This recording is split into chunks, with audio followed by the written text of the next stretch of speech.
All right, well, I think we'll go ahead and get started today. So thank you everyone for joining us for today's AGU AGI Heads and Chairs webinar. And I just want to do some quick introductions before we start into the presentation for today. Joining us today online is Eric Hankin, who's the Assistant Director of Career and Student Programs at AGU.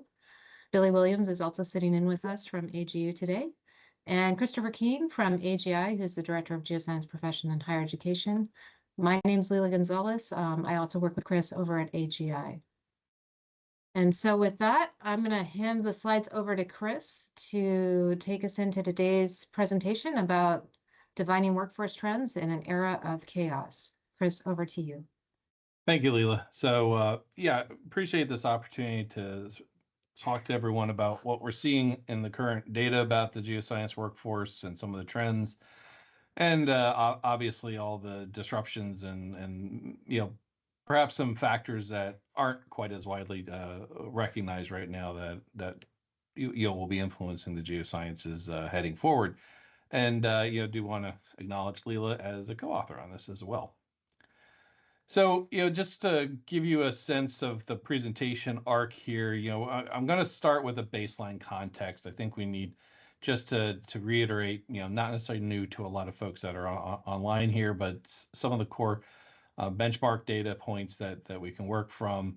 We do actually have a collection of indicators of change. We all intrinsically understand everything is changing right now, across society, but we do have some good bench points of that. Conversation about the externalities, and this is what makes the adaptation hard. And but doesn't mean it's impossible. It just means we have to be recognizing all the factors we need to consider, and then some observations as we move forward. So first, some context. So when we look at the latest enrollment numbers that we've collected, I think with some confidence we can say we're breaking free of the pandemic signal. We can sort of say we are whatever the new normal is, even if that's completely abnormal right now. But the pandemic, I believe, from an enrollment standpoint, is behind us. Yes, we did have that dead cat bounce, that blip. That was really just because we had actually a fair number of students that did step out during the pandemic. That came back for a year, finished, all that kind of disruption. But it is largely, we've seen a decrease in the last 10 years of about 10,000 folks as majors at the undergraduate level. What the who is in that pot, I don't want to speculate too much, but just as we saw some of the peaks were a little frothy. I think the question is, also is the quality of the students that remain. All of you that are in the departments are on the front line and have a good sense of that more than we do. The graduate enrollments have recovered, which was a very big concern that we saw during the pandemic, but it's recovered to about 80% of where it was. We basically enjoyed a full generation of, full capacity at about 10,000 grad students. It's down to, in the 8,000 range. It seems to be fairly stable. Now, we don't know with the current trend in federal funding and all where that's going to go, but we are out of the pandemic signal component. I do want to just continue to stress and reiterate the point that 92% of geoscientists are in applied occupations in the United States in the workforce. We bounce, usually between 250,000 and 300,000 employed geoscientists, and it's hard when you're in the university and having to instruct. The fact that most of your students are going to go end up working in a very applied spaces. It's unlike engineering programs, which have a certain practice component to the instruction. Sometimes this is a little bit of a challenge, but a context that we want to have. So it's just a little more context, which I think is interesting. So the Friends of Field Camp, which is a spinoff from the AAPG Foundation, they asked us to help them do a quick field skills survey, trying to understand where the demands and current state of field education is in the geosciences. I'll call this a discovery survey. It doesn't meet the level of statistical significance, but there were some indicators which were interesting. And I think the top ones were the fact that the majority of folks that responded from the industry sector were in the professional sector. professional services sector, which is going to become a theme you're going to see the entire time. This is where most of the folks are working. The fact of the matter is the vast majority of folks are hiring at the bachelor's level, much more than in the past. And we're seeing equivalent hiring between the master's and the PhD level. It may call into question. We may be seeing a change that, perhaps the master's moving forward may not be the degree of employment that it once was, to be seen. And interestingly, that we had a few folks that were hiring actually out of apprenticeship programs. Again, another topic we'll talk about. I, a lot of the conversations we've had in the Heads and Chairs webinars over the time, we've talked about all the professional skills or some people call them soft skills. And what was interesting when we asked employers what were the most important field skills that the new hire needed to have that were really strong, they did say rock identification and structure identification, but the two highest were safety culture and legal and ethical activity in the field. So right out of the bat, these professional skills are the differentiators for a lot of employers when they're looking at their graduates. Fact of the matter is, I think most of them feel that the departments are delivering on core education, and so these are becoming the differentiators. And as usual, I mean, the employers always are going to kvetch about the skill level of their new hires. About a quarter of the new hires met the employer's needs, but there are all kinds of caveats there. Not too worried about that, because the other side is how they handled folks not meeting the needs. Basically, they do expect their new hires to have a novice level of field skills, so that's okay. All right, so this is a time of change. That's probably the most unsurprising thing that you have heard today. But it does provide us an opportunity to reset. The realities are everything all of us have developed our careers around is gone. It pretty much, everything has been, sort of burned to the ground and reset across so many structures. And it's not just geoscience, not just science. It's across. And it isn't also just that this current administration has caused it. This current administration accelerated trends that were already in place, maybe hitting at a warp speed, but nevertheless, we actually did not see a change of direction. But at the same rate, before we start crying on our beer, this isn't the geosciences first rodeo through fundamental structural changes in the economy and society. You saw that during the shift of the gold standard during the Nixon administration, things like that, and we've had purpose to drive success. I do think the most heartening thing is when I was down in San Antonio at GSA here a week or two ago, I felt that a lot of folks were sort of getting over the grieving part and now starting to look ahead, because there is opportunity for us to define the future. So we do have indicators that there is change underway. When we look at our historical enrollments numbers, when we see that more doctorates have been awarded in a given year than a master's, that's pretty much always signaled some kind of a structural change in the geoscience enterprise. 1962, this was really when we saw a switch and an acceleration of building up the energy mineral strategic reserve. 1989. Big shift here from the energy to the environmental as a primary employment driver. And in 2022, we saw that there was something else afoot. We had that change. Of course, we got the pandemic going on and everything like that. But we'd already been seeing some changes in the employment sectors. And I think what we're seeing now is that actually was what the real signal is, regardless of the pandemic.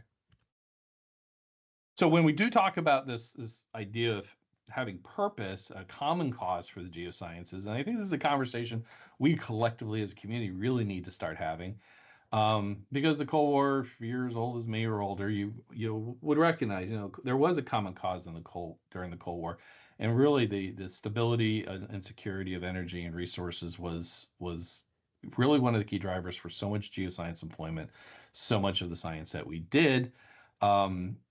And what was interesting is when we saw the end of the Cold War, that freed up a lot of money and a lot of talent. It allowed the geosciences to diversify an awful lot, as well as got bright people a lot of other opportunities. So we sort of saw this dispersion of folks as well. And when we've had conversations about this idea of a common cause for the community, People talk about climate. I'd argue it's never really risen to that level. There's this low popular urgency, and human nature dominates the rational response. Well, we just had finished the Grande project that was supported by NSF. I'll talk a little bit more about a few of those findings in a moment. That I don't think that necessarily is where it's at, if there is any common cause, but I think it's something for us to think about. But what is old is new again, and it is about resource security for much of the world. The first movers on this were actually Europe, and in response to Putin, even before the latest Ukrainian war. And you saw them, put out the Horizon 2020 program, and more or less invested somewhere on the order of about 3 billion euros into raw materials related research. That's a heck of an investment, and they got sort of out ahead of the curve on that. The U.S. Our moves have been more disjointed, and it's leading to some very interesting macro trends and responses, particularly in the minerals area for the United States, that I think are worth talking about a little bit later, for us to think about how might your students as future employees and as the discipline as a component of it fit in. So as I mentioned, the Grande project we did, was really about how natural disruptions impacted, university departments, faculty, students, the education process, research process. And we did some cost choice games, which were, I think, one of the more interesting takeaways from it. And the biggest thing is that the evidence was very clear. Geoscientists don't use our own expertise to make personal decisions when they're faced with geoscience risks. That's human nature, actually. I don't think you would see that in any different behavior in any other field. The other thing that was interesting, when posed with making decisions, that involve social risk, say crime or other issues like that, versus natural risks, that the weighting of the social risks in those decisions was actually higher for geoscientists than the natural risks. So, I think climate as maybe a cause celeb isn't going to pan out for us as a discipline necessarily. So geoscience has been moving downstream. So if you look at the resources sector, and I also include water on this, we've seen a long-term process where the number of direct hires in oil and gas and mining have been decreasing, and they've decreased substantially. And some of that's because actually what the work being done has moved downstream.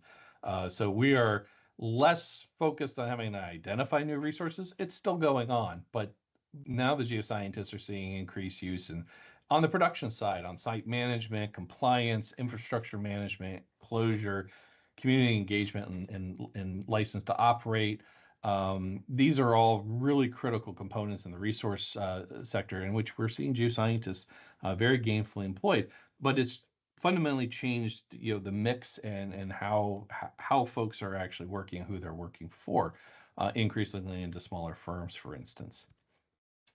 And so if we take a look at what the latest distribution from the Bureau of Labor Statistics is, Leila put these numbers together for 2024, probably our last real reliable numbers out of BLS for a while. This does predate some of the data issues that have arisen. You can see that oil and gas extraction, only 2% of geoscientists are direct hires there, and in mining it's only 1%. And the big winner here is professional, scientific, and technical services, which is the professional services sector. But most of those other little onesies, twosies, those are folks that are really in that professional services area. It's just, it's the way the government counts fingers and toes, and who their paycheck comes from. As you can see, the education environment has a chunk of the employment, but I do think an important thing to recognize is the government component, and the fact that the state and local government are much bigger employers of geoscientists than the federal government. We all seem to sort of start and stop with the federal component, but the other levels really are huge consumers of geoscientists. And what's interesting is most of the work of those individuals is very much of the same ilk of what you're seeing in the professional services sector. Most of the cases, they're sitting on the other side of the table. So there is really become a very strong nature to what the day-to-day work of geoscientists are out there. When you look at the projections, sorry, I cut it off by accident, but the overall expected growth of employment in the United States by 2034 is 3.1%. Geosciences, which has traditionally always beat that curve, is continuing to expect it to beat that curve.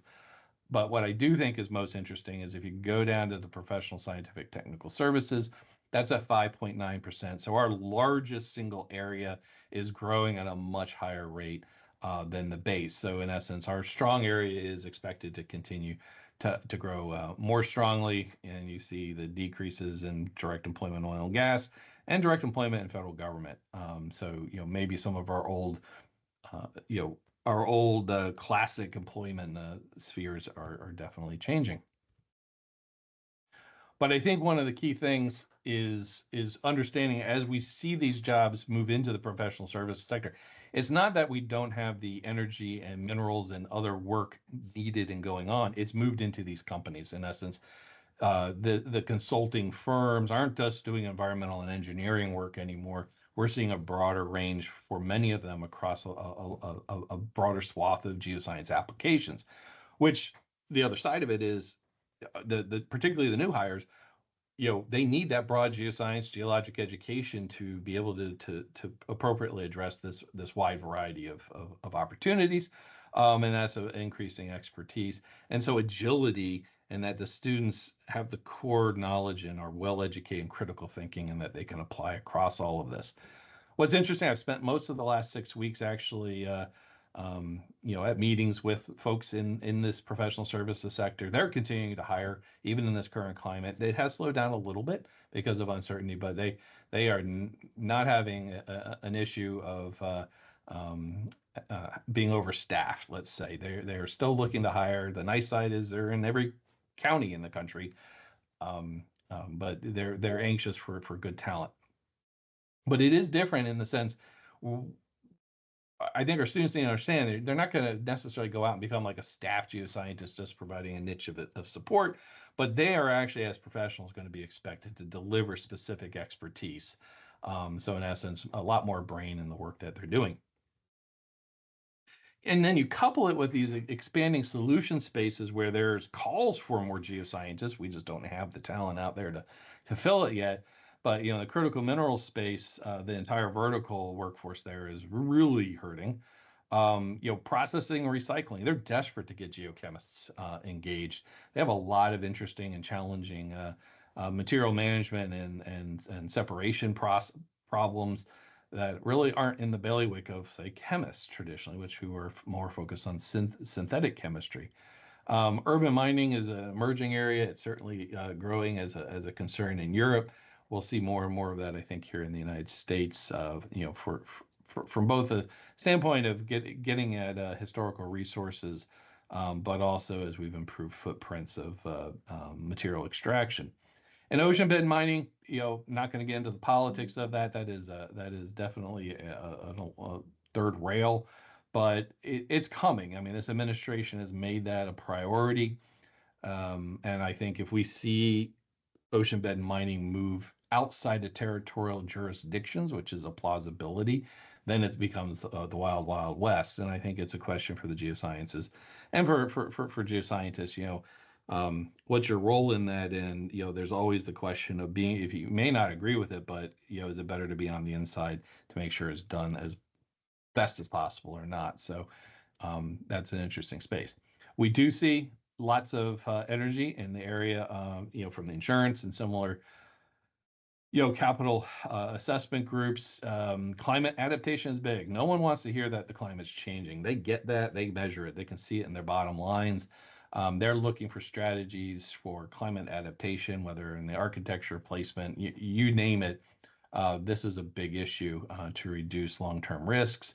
And then you have, a number of insurance markets in the U.S. that have been failing, and they're looking for help on that. And I think you're seeing a little bit of a glimmer of hope in Florida. That market seems to be recovering a little bit with some changes of policies. I don't know all the details, But again, so the finance sector is looking at geoscience talent.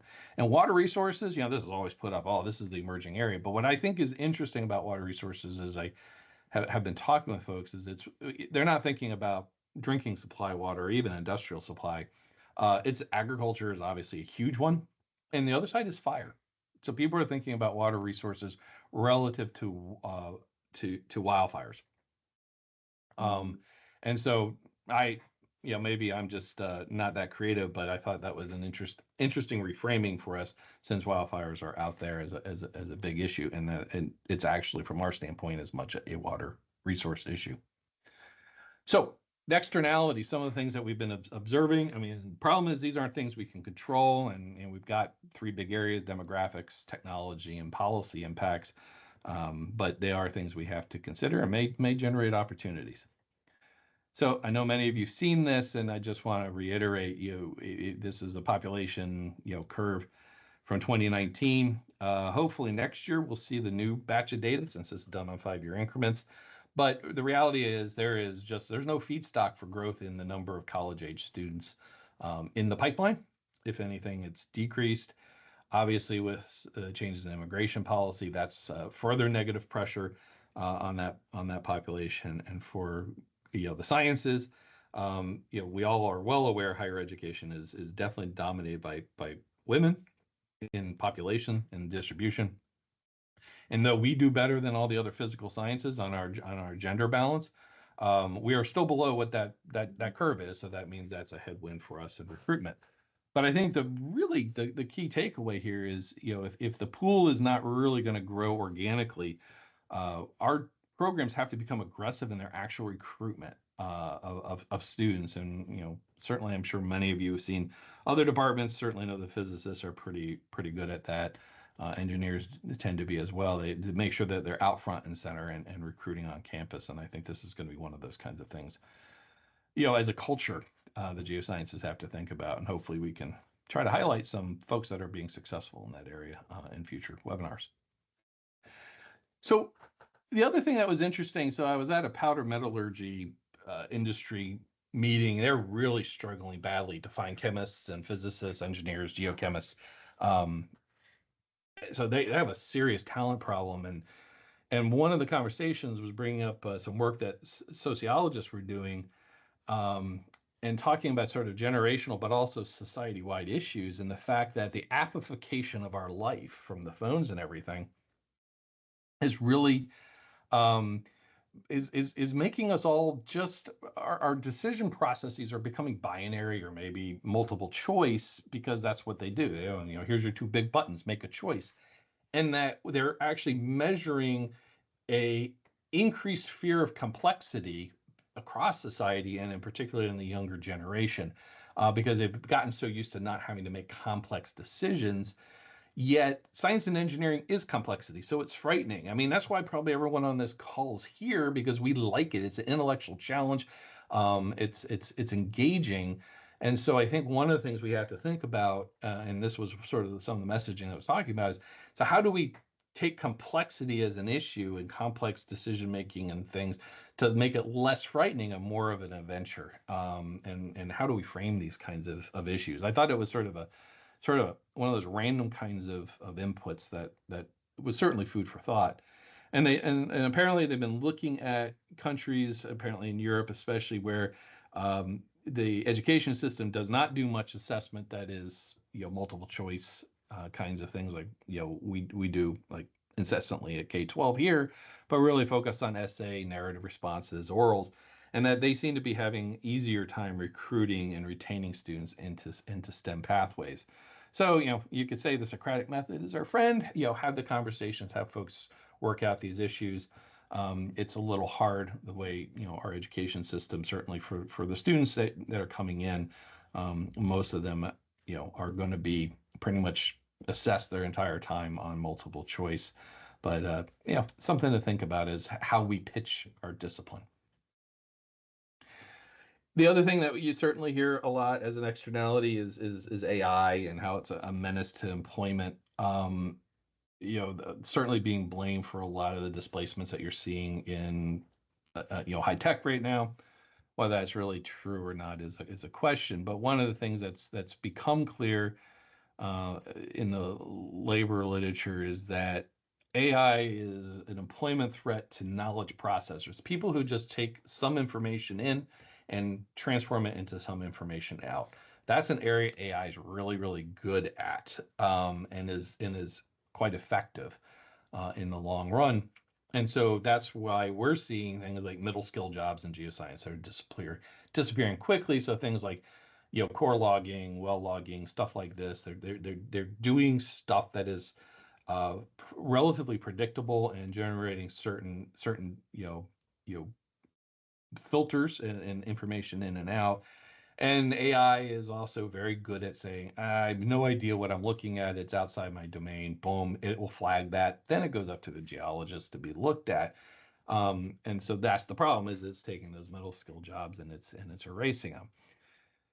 And I'm sure you've been hearing the press is talking about, oh, corporations 95% say that AI hasn't paid off or profitable for them, and in most of those cases, you really look into what they're doing is it's like the folks that just sit down to chat GPT, ask it a question, think it's going to give them an answer.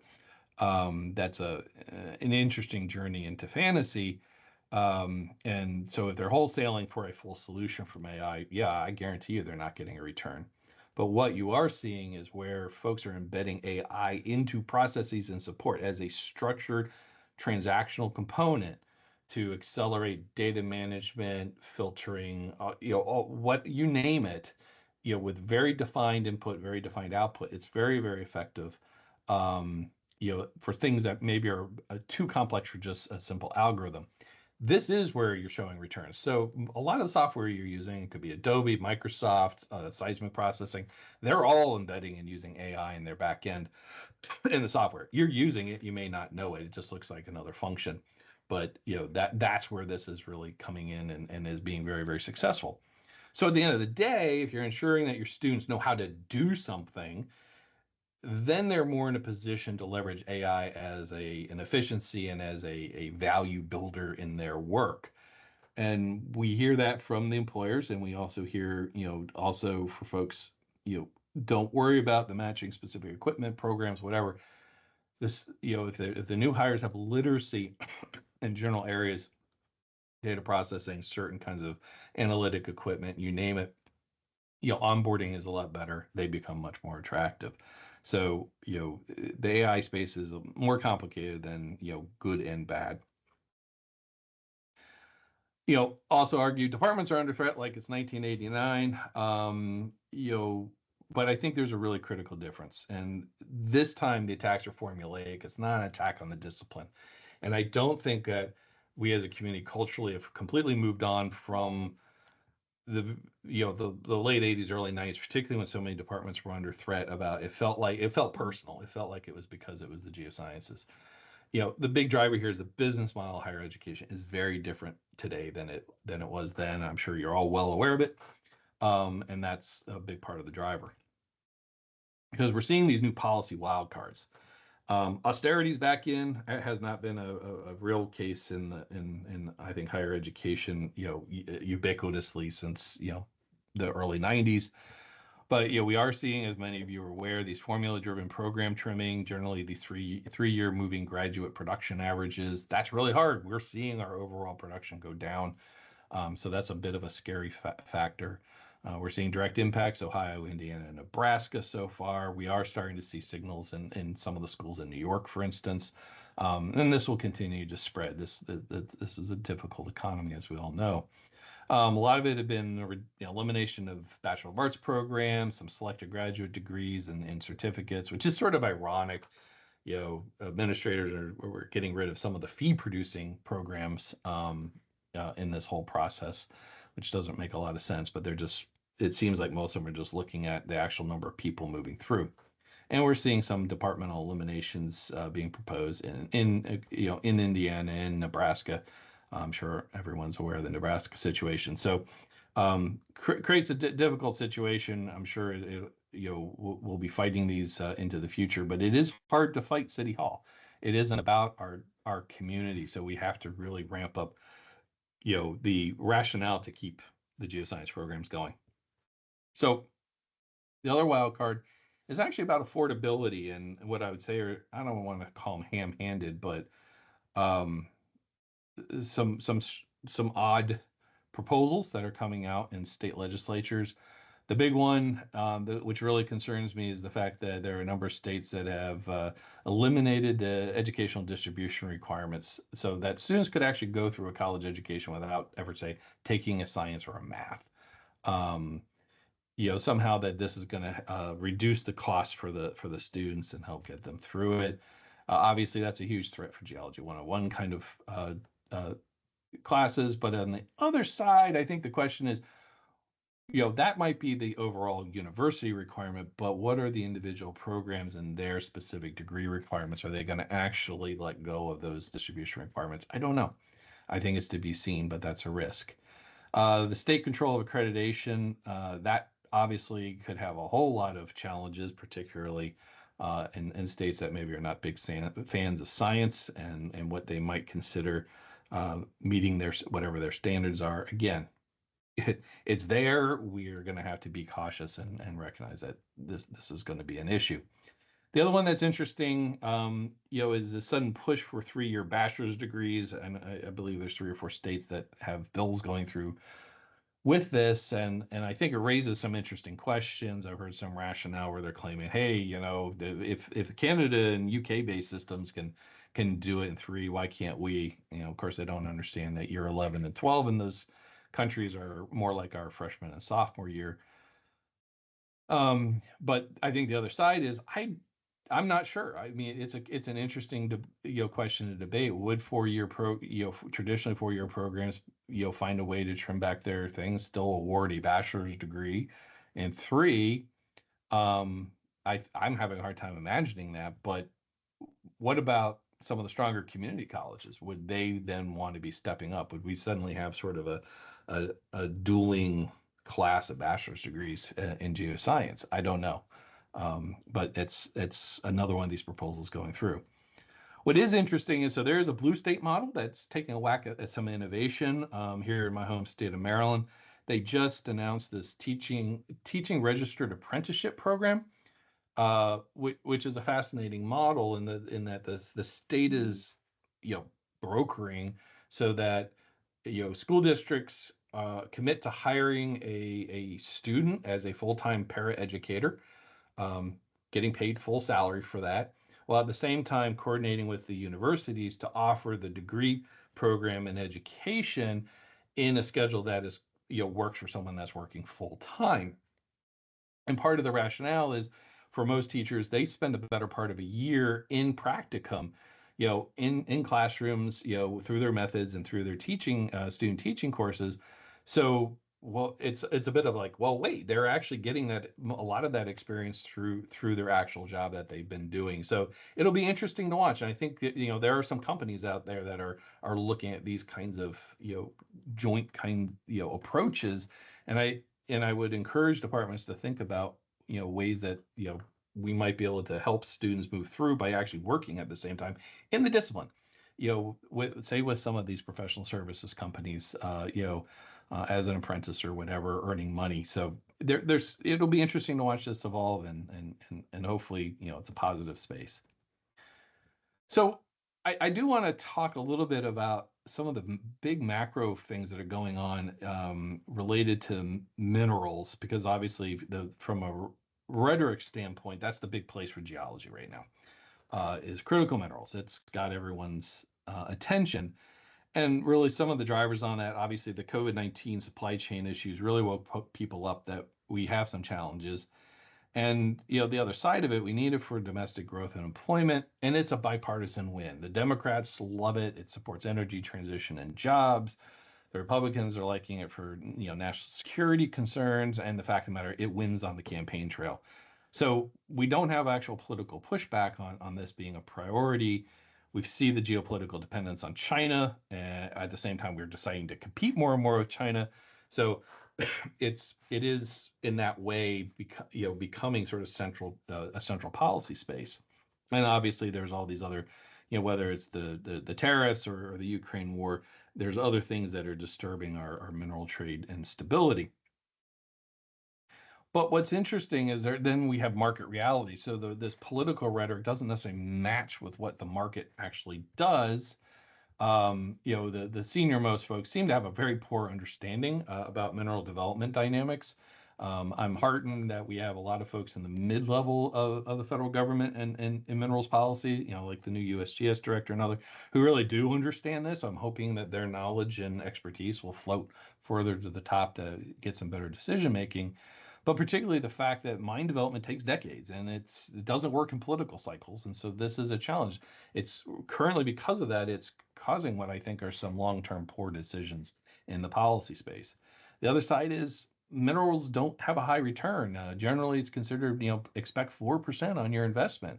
And if you're a venture capitalist, 4% doesn't look too attractive because I can go get a T-bill for slightly more than that. So sometimes I can make more money by keeping minerals in the ground.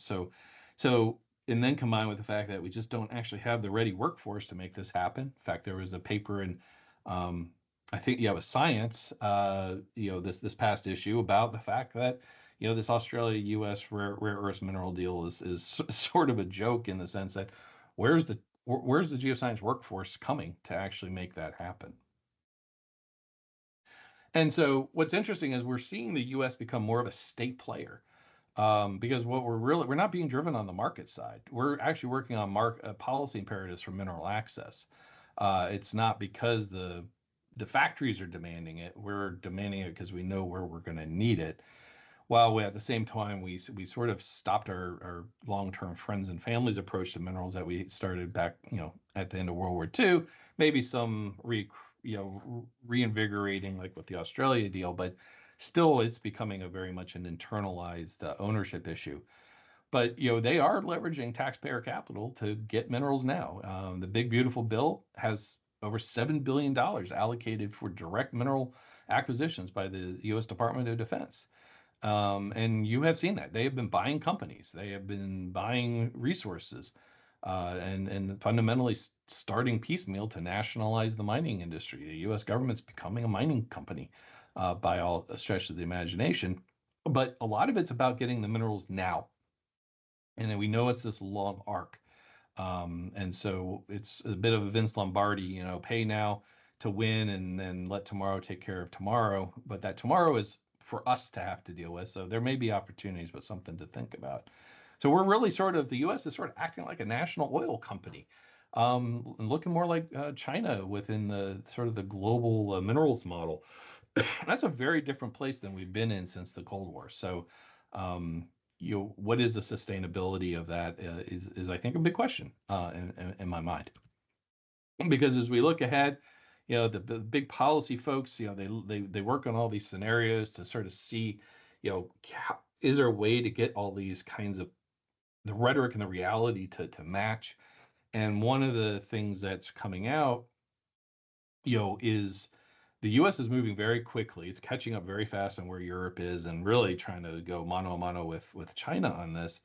But this process sort of risks warping the markets more than securing them. So, this is a great opportunity for geoscience, but there could be back end risk with increased uncertainty, as we fall back to relying on market forces. So it's something we got to keep a look at. I'm bullish on it, but I'm a minerals kind of guy, so we need to just keep an eye on it. But there will be opportunities here. So now the whole idea, never let a good crisis go to waste, because all this uncertainty, we're all looking for solutions. We want to win.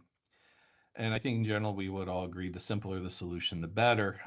Wish there were some real obvious ones there. But, just taking a step back, I think one of the things is we got to think about our stakeholders, particularly from the departments. And it's not necessarily the department itself or the faculty. It's the students and their parents. Because at the end of the day, I think, as we're seeing with federal funding, the issue is tuition money is going to become really paramount for the finances for a lot of universities, and probably a key KPI for a lot of departments. And the university administrators who, to be honest with you, they're trying to figure out what this new business model looks like too.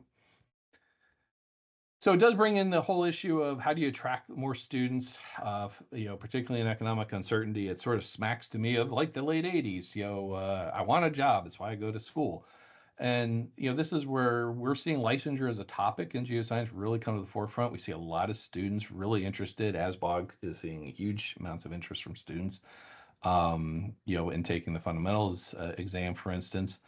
And some of those key benefits for these students, and if you're thinking about how to address licensing in your programs, it does reduce the risk costs for as a practitioner. That's actually worth money. It does allow us to self-regulate.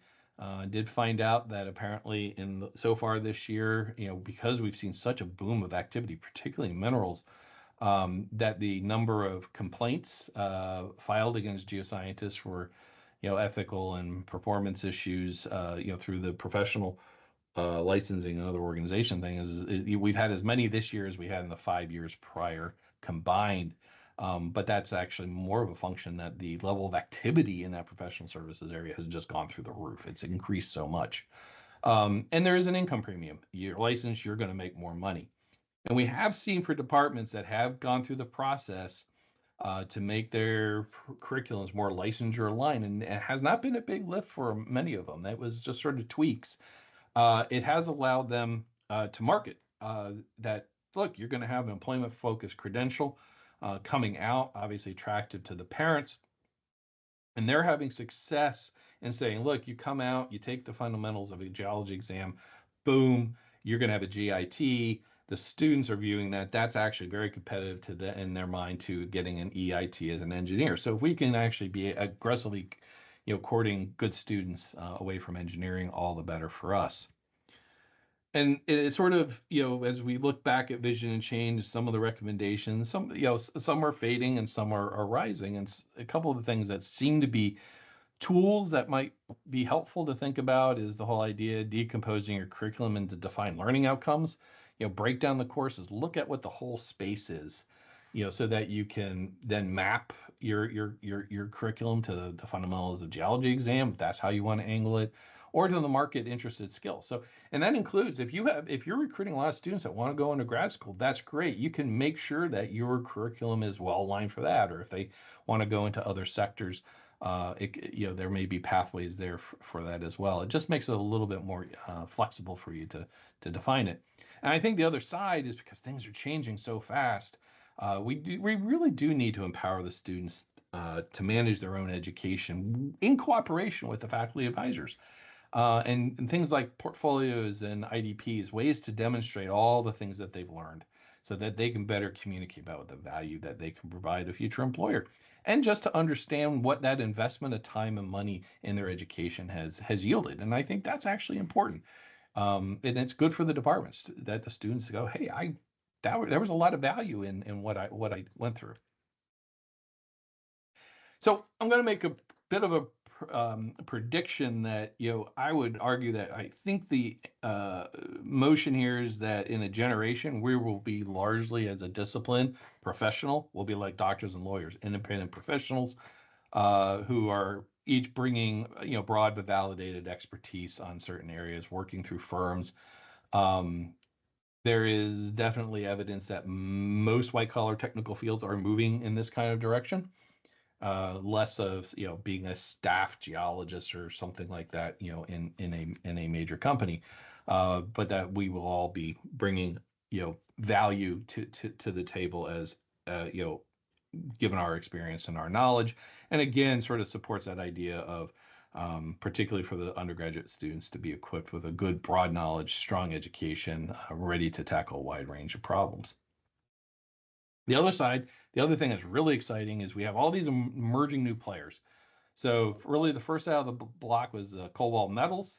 These are tech-first geoscience organizations. Cobalt is over in the mining sector, doing a lot of AI search and discovery, entirely looking for entirely new depositional environments for various metals, and they've been extraordinarily successful.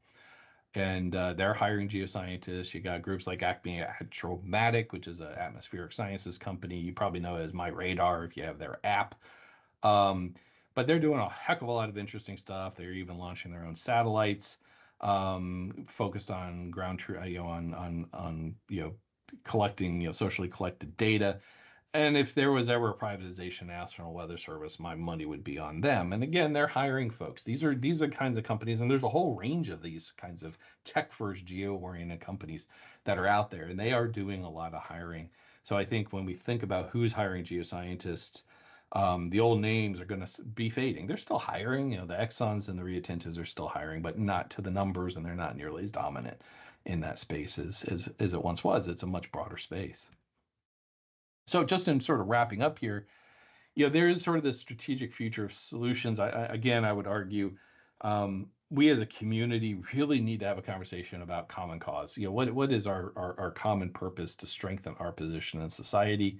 And society is changing, so there's opportunities here, and I think we do collectively need to be thinking big. I will say that there is this really interesting, because geoscience isn't necessarily something that's been loved, whether it's because of resource extraction or, other parts of the political spectrum not liking us because of climate research or you name it. We always seem to have detractors. Is that there was a great article in the Financial Times detailing a effort, as they call social retooling in Europe. So they're moving from post-World War II, a social economy. Now the realities are they had to go back to a defense economy, and that's a big lift. I mean, culturally, the famous military industrial complex is not exactly popular in Europe, but they've got to actually build this up. They have existential threats in Putin and company. And so they're in this process. They have a collective construct called destination defense, and they're trying to find new ways to attract new talent, existing talent, and companies to transition to work in what, as they call it, were socially unattractive occupation spaces. And a lot of this is actually about having a common cause and saying there's really interesting creative work that leads to this bigger vision. And I think that's sort of the kind of conversation we need to be able to have. And so we need a conversation. It could be, who knows what it might be. It could be a collection. Is it raw materials? Is it on the industry restarts, climate resilience? I don't know, but I think a collective by the community would be a great conversation. So with that, at this moment, I will be happy to take any questions. Great, thanks, Chris. And if you want to drop your questions in the chat, you can go ahead and do that, or raise your hand and we'll go ahead and unmute you, or enable your mic so you can unmute. And I see that there is a question in the chat, Chris. Okay. Renewed emphasis on licensure is interesting and promising. Students definitely like it, so it does seem a strong recruiting tool. However, you evidence that desired skills were changing. Is the FG changing in response, or is it the same as it long has been?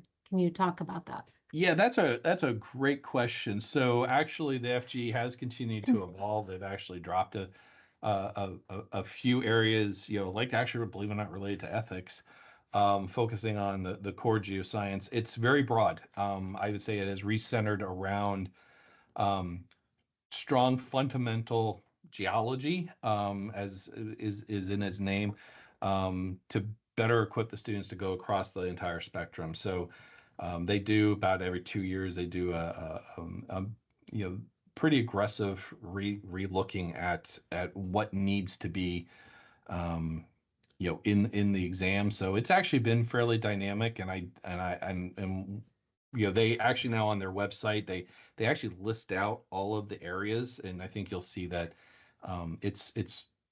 it's broad in a very healthy way, and representative of the discipline and what we're seeing from the employers, because there are lots of folks that are in the employment sector that are in that conversation and helping them craft up that space. So the FG exam is definitely fairly dynamic, actually. I've been impressed as I've learned more and more about it, and I've worked with them over the last 4 to 6 years. Great. I had one question too, Chris. Can you go back and talk a little bit about the apprenticeships and the hiring through those? Mm-hmm. What have you seen as maybe something that departments can take forward from that idea? So I think yeah, it's an emerging space. I do think some of it's being defensive and some of it's being opportunistic.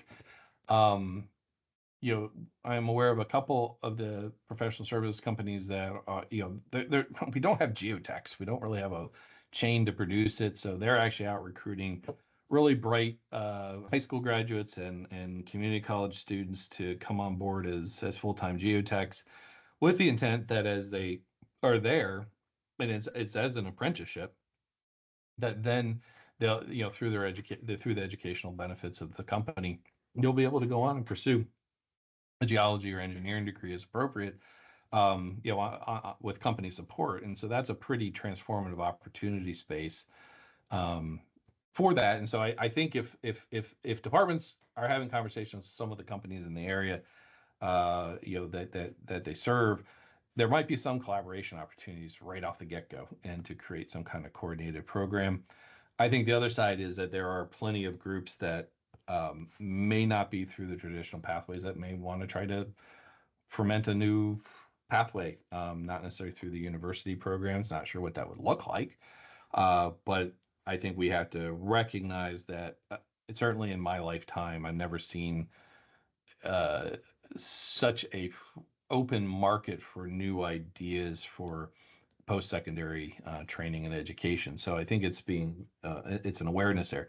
But I do think from the affordability standpoint, if there was some coordination like that that educator program in Maryland, that there's some creative nuggets there. I don't know what that exactly looks like, and particularly since I've been dealing with this Friends of Field camp, we still see huge amounts of challenges for a lot of students in the field experiences, whether they're field method classes, the traditional 6-week field camp, what have you. And it's not even just money, it's also logistics and time, that if instead they're picking some of that up through an apprenticeship, that could be very attractive. So I think we just have to be flexible. Right. We do have one question from Brett here. Based on the hiring trends you discussed, what's your feeling of the role of a professional master's? And as a follow-up, any data on employers' assessment of theses MS versus professional MS students? So the last time we looked at this is a great Yeah. question. The last time we looked at this was pre-pandemic. And at that time, um, I, professional masters had an absolute slice into the environment, um, particularly for folks that were moving into the business side of geoscience at that time. In the current environment, I honestly don't know. I still love the professional master's option and pathway.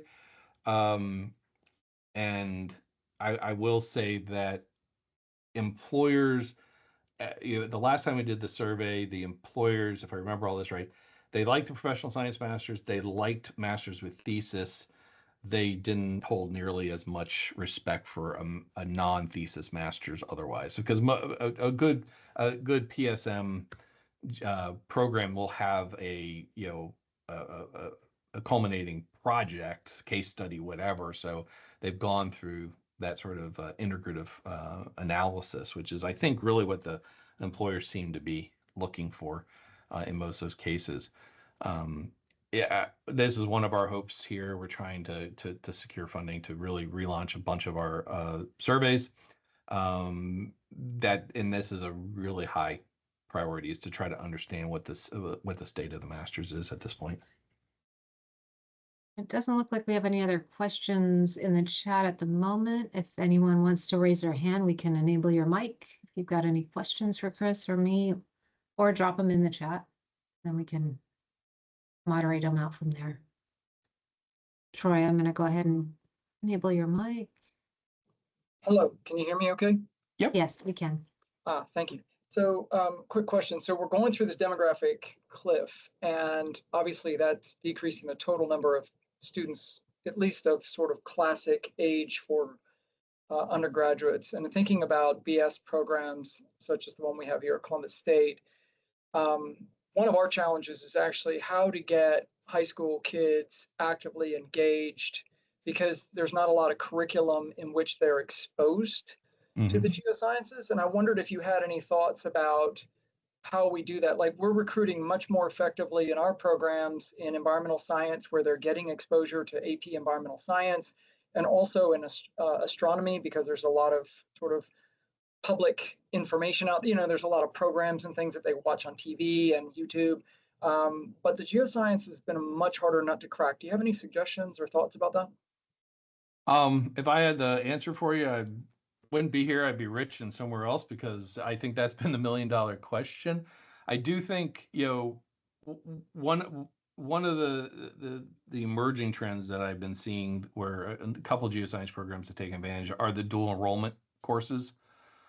Between colleges and high schools for students, rather than the AP. And we've seen a number of cases where geoscience faculty have gone in and helped train up the teachers for those to be able to do proper geoscience, or intro course, or maybe a broader introduction to the geosciences. That probably actually delivers more value at the end of the day than some of the AP courses, but it is a marketing and mindshare issue. I do think the other side of it is we have to find ways to not be fighting the environmental. We have a lot of departments that are dual, but it sort of gets back to that complexity issue. We've got the jobs.